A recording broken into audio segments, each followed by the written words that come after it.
to a new Harry's Garage video, and today's car is this, the Toyota GR Yaris. I've been so looking forward to getting this car in. I've had it a week and enjoyed it immensely.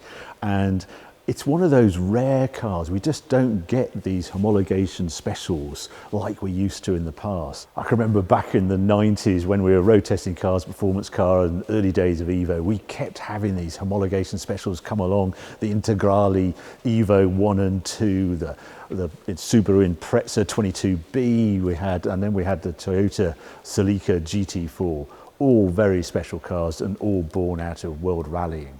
These cars, you had to race them a manufactured car, a car you built in numbers, but the manufacturers were allowed to build a few extra special ones to go racing the following year. And this is basically what this Yaris is. And I think we have to thank the president of Toyota, Akio Toyoda, because he is a passionate car enthusiast. And Toyota won the World Rally Championship in 2018, and it sort of sparked an idea, as I understand it, that he wanted to do a true rally car for the 21 season. And he got together with Tommy Mackinnon Racing, who do their rally cars at Toyota, and they basically created this homologation special and then turn it into a road car. Rather than taking a road car and turn it into a rally special, he wanted to do it the other way around, a rally car that could also be a road car. And this is it. A huge amount of details. Calling it a Yaris is almost a misnomer. A normal Yaris has 5 doors for a start. This is a 3-door car. It is cut down roof, it's way lighter, all sorts of interesting details. So let's go and have a closer look. Now, the first thing I want to point out in this car, it's tiny really for the sort of performance it's got. It's just under 4 meters long, 3995 mil long. And to give you an idea how small that is, well, the Lancia Integrale was 3898, so only 4 inches shorter than this, and that's from a previous age, that's from the 80s. If I put a Porsche 992 part there, they're around 4.5 meters long. So this, just under 4 meters, tiny, but crucially, it's got the wheels right at the corners. So actually, the wheelbase is longer than you would expect. This is 2560 wheelbase, but Integrale was 2479, so 60 mil shorter than this. But a 992, a Porsche 992, 2450 wheelbase, so significantly shorter wheelbase than this Yaris, even though it's 0.5 meter long.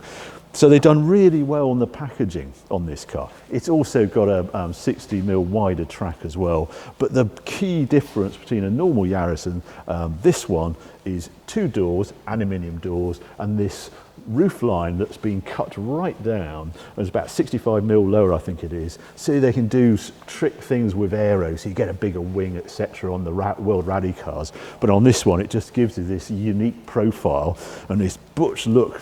We move around to the front, the wide track on this car, and this great big mouth. There's all sorts of intercoolers needed to feed this 3-cylinder 1600 engine that's pumping out 257 horsepower. Although I did have in here, Litchfield are doing modifications on the GR Yaris, and I actually had it in the garage, and they've noticed they're actually producing around 267 horsepower when they put them on the dyno. Interestingly, Japan, they're rated at 267 horsepower. So I do wonder if the European cars basically are the same power as they are in Japan. But yeah, that engine needs a lot of feeding, and that's what's going on with these as well.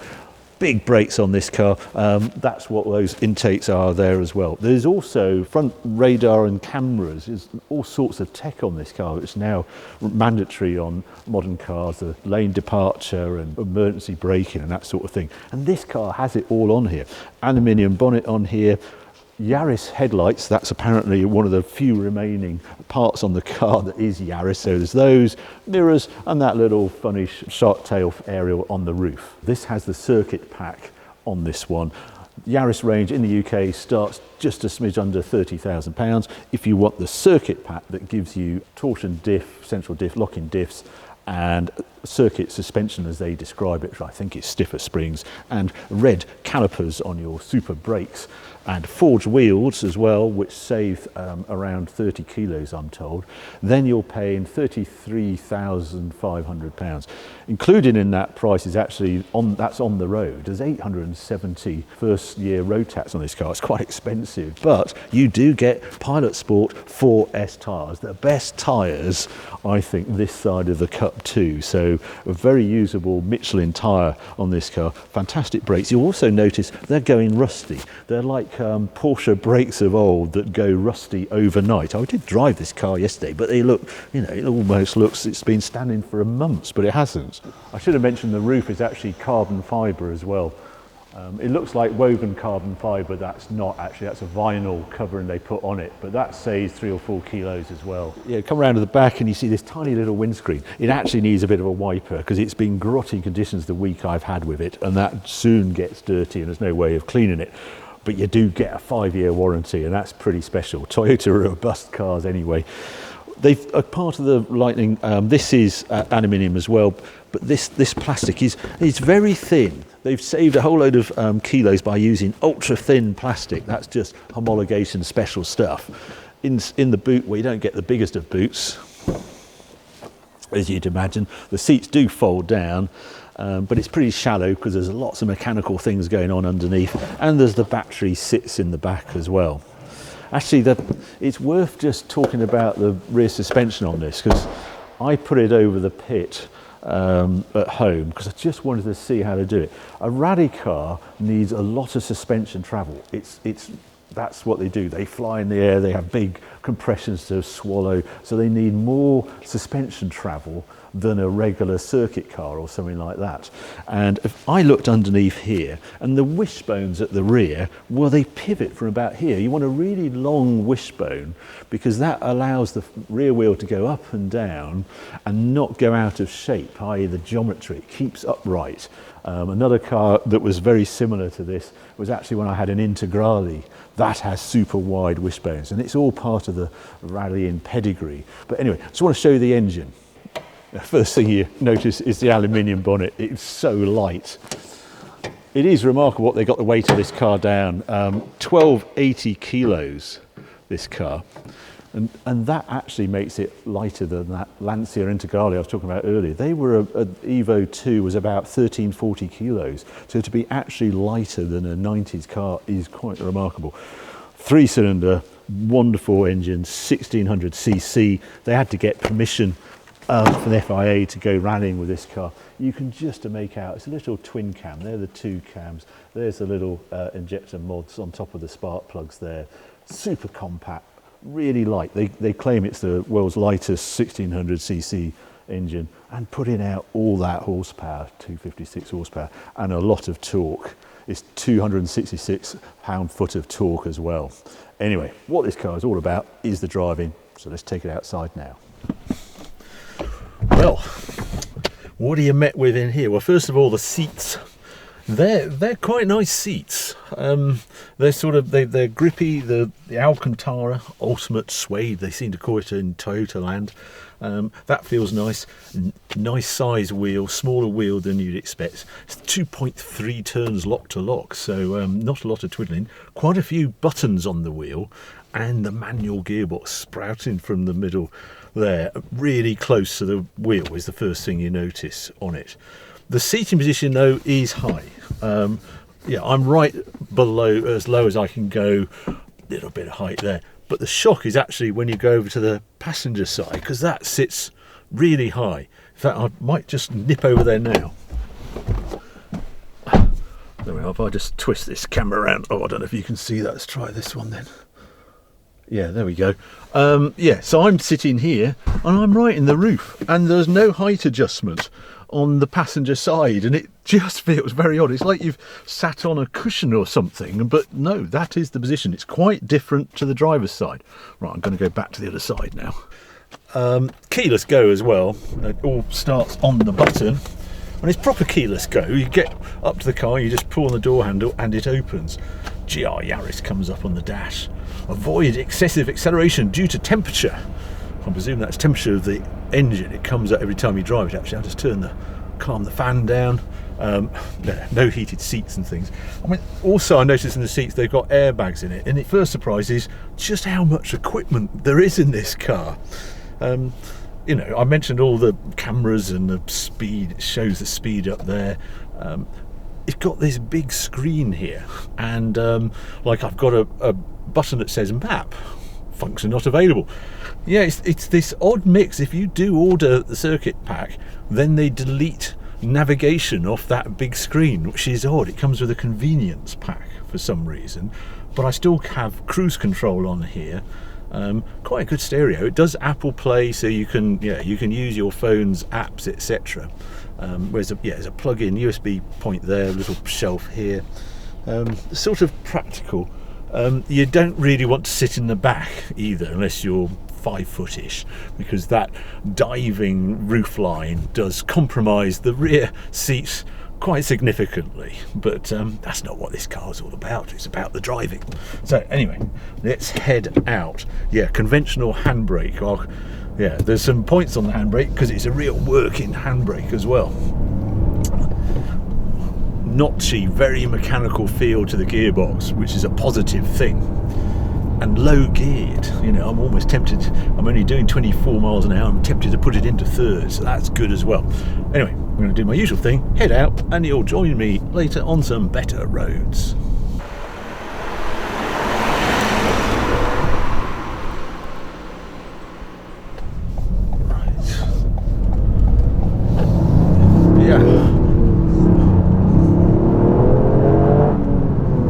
Nice noise it makes, a real sort of thrum of 3 cylinders, which, I don't know, 3 cylinders, 5 cylinders, 10 cylinders, having an odd number of cylinders always seems to be a good thing in a car.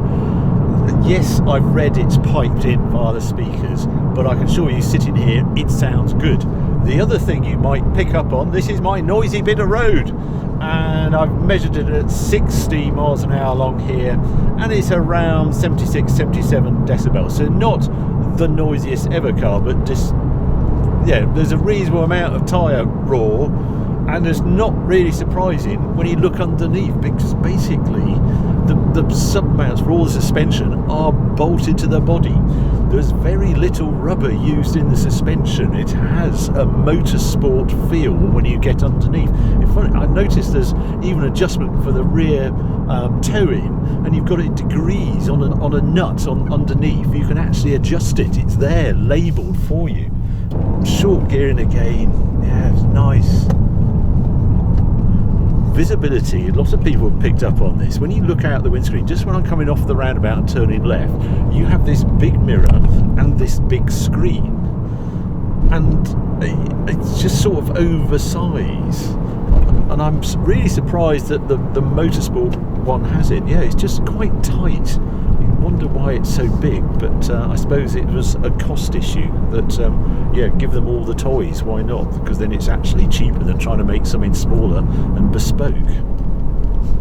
The other thing you might pick up, the circuit pack does have a stiffer suspension setup, and you just notice that it bobbles about, and it feels that you do feel the road surface. There's not a lot of cushioning going on just going through town like this.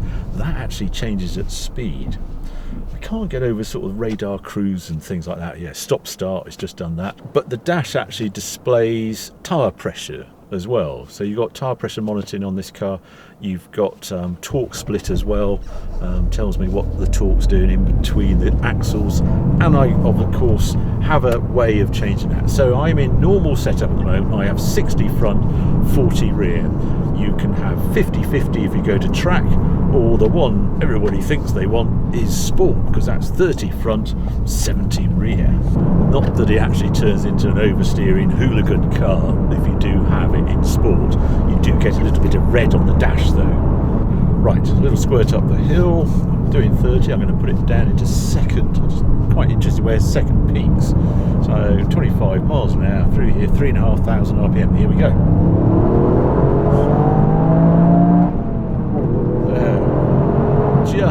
Just goes into 60 in second. It feels quick. Is the number one. When I first drove one of these a couple of months ago, the first impression was it's been chipped, and it hasn't been chipped. That's just how it feels as standard. It's proper grunt. Forget all about 3 cylinders at 1600cc. It's got 260 something horsepower, powering 1280 kilos. That's 200 horsepower per tonne, and being turbocharged, you have a wallop of torque as well. And the combination of the two means, yeah, it just feels quicker than you expected. Now, I've just noticed the latest MPG has dropped to 28.9. I was going to say, I've been amazed that it sort of hovers around 29 to 30 in normal use, MPG. And it's actually got a range, it's only got a 50 litre tank, but it gives you a 240 mile range or something like that. So, yeah, it's really quite, you know, sensible. If you've got your sensible shoes on and you're thinking, how would I justify this car? Well, it's quite good on fuel, it's quite small to park, and things like that.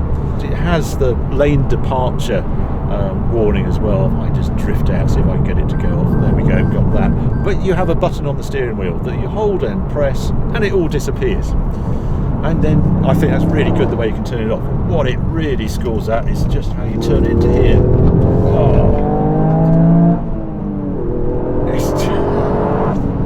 When you turn with this quick steering and just fire it through a corner, the poise, the grip, it just senses that's what you want to do. It squats and goes, no scrabbling, no nothing. It's mighty impressive on that. Now, down a road like this, having driven the Litchfield car, this is where it scores. On a road like this with sort of typical B-road, lots of bumps, that's why I use this road, this car, it just jars every now and then over the bump.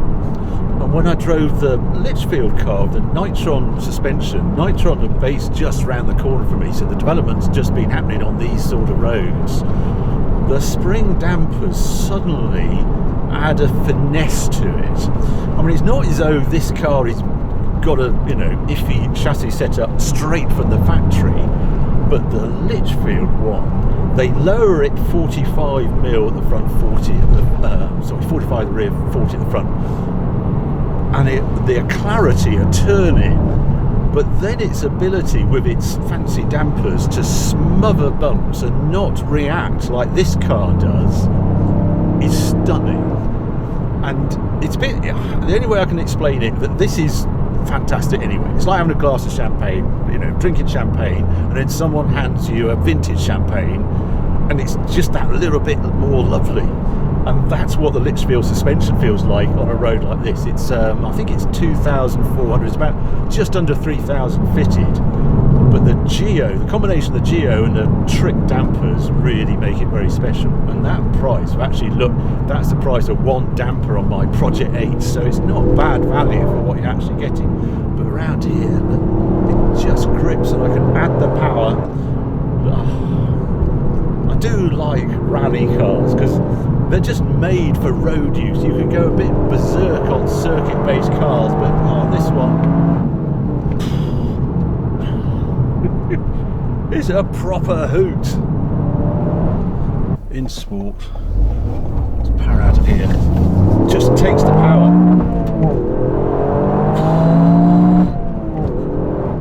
It takes a huge amount of abuse to get any sort of loss of traction in this car, even with the 30-70 split.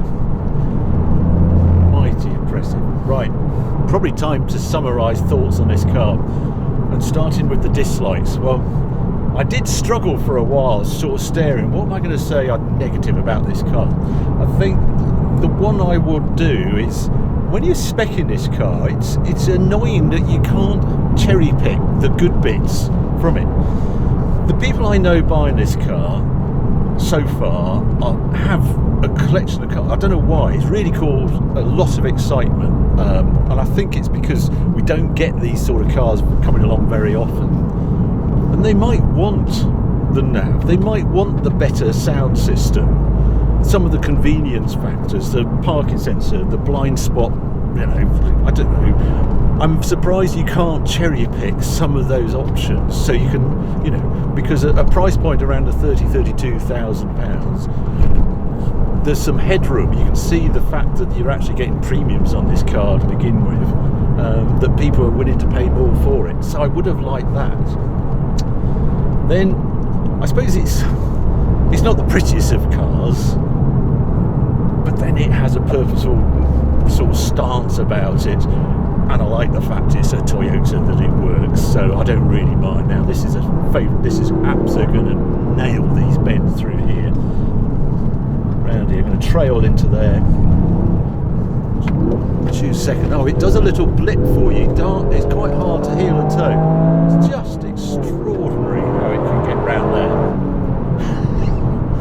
It so reminds me of the days when we had the Pro Drive sort of Imprezas and those sort of things coming our way. We couldn't believe the chassis ability, this unshakable feel through here, and it powers through.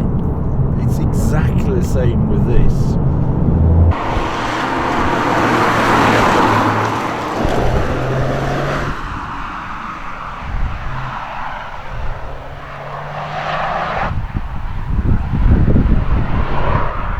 Not a minor dislike. Well, it's quite noisy, I suppose, that transmission and road noise, but I know the reasons behind it, so I'm not that fussed about that one. I think it's time to talk about the likes. Well, I think I'll start with the price. Just the sheer ability of this, and the fact it's authentic. It is a homologation special. It really was born out of WRC, Tommy Mackinnon and Mr. Toyota together, enthusiasts. How can we make this Toyota rally car and then sell a few road cars? That authenticity absolutely shines through everything in this car. When you go underneath, you see the quality of the components they've used, and just the ability on the road at the price point is unreal. It's like when the Alpine turned up as well. But what I love more, I suppose, about this car is that link to rally. This is a real deal. The Alpine wasn't developed to go racing, it was just a really nice road car. But this has reason to be, even though they've changed the rules, but we'll ignore that. I think it will still go rallying. And then the performance. It's an 8th level performance, 5 and a bit to 60, but it feels punchy all the time. It's not stupidly quick, it's just bang on, proper performance. Speed limited to 143 miles an hour. It's funny, I mean, the Litchfield car, they had one, they're doing a sort of bolt-on sort of ECU overreader that was supposedly 300 horsepower, but it's not the thing I would do first to this car. I would lower it and get that sheer ability, that turning from that geo and those springs and dampers way before I touch the engine, because it just feels bang on as it is. I also like the sound, the thrumminess of those 3 cylinders as well. It's a good noise this car makes. I don't care if it's not actually true induction sound. From where I'm sat, it just puts a smile on your face, and you can't ask for more than that. Okay, the exhaust isn't very noisy, but I think in this day and age, that's a plus. You as a driver get the most noise, most fun out of this car. So just in conclusion, it's just a wonderful device. Just from nowhere, huge thanks to the president of Toyota for signing those checks and actually giving us enthusiasts around the world, unfortunately not in the US at the moment, this gem of a little car. Everything's right, price point, power, ability, sound, just ace. And it's just rare. There's a desert of electric cars and supposed sports cars, sporting SUVs, 2-ton plus, etc. 1,280 kilos. How have they done that with all this safety equipment? 3-cylinder 1600 engine producing 260 something horsepower. How have they done that? 30 mpg. I just don't know what more you can ask for, and it has a style. Lots of people are sort of claiming it's the new Impreza, but to me it actually feels like the new Lancia Integrale. The only trouble I had with the Impreza was it was a 4-door saloon. the Integrale always had a little extra bit of coolness just from the shape, and it was Italian and stuff. The ability was with the Impreza, but this car is a mix of the both. It's got the ability of the Impreza in a sexy body like the Integrale, and this is going to be a cult car in the future. It's sort of nerdy, but it's not over nerdy like perhaps the Nissan GTR, so it sits in a really nice place. Did say there's going to be a production run of 25,000 to start, but I think they're hinting there might be a continuation. Can you imagine a GR Yaris Evo in 2022? Well, let's hope so, but right now this is the car of the moment, and it deserves all the accolades it gets. I hope you enjoyed this video. If you have, well, keep watching, keep subscribing, more videos coming along very soon.